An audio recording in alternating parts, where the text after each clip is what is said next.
কি সুন্দর ফুল দিয়ে সাজিয়েছে, এত ফুল কেন?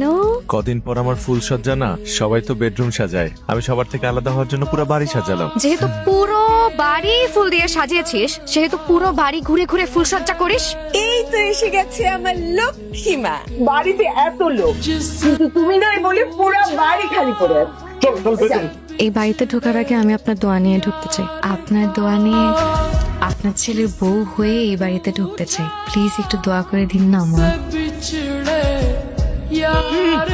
যে কটা দিন তোর কাছাকাছি আছি, তোর বউ হয়ে এই বাড়িতে থাকবে।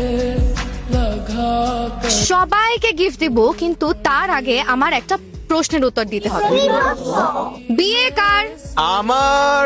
কিন্তু গিফট দিচ্ছে কে? তাহলে সবচেয়ে ভালো কে? এই বিয়ের সবচাইতে গুরুত্বপূর্ণ মানুষ কে বা কারা?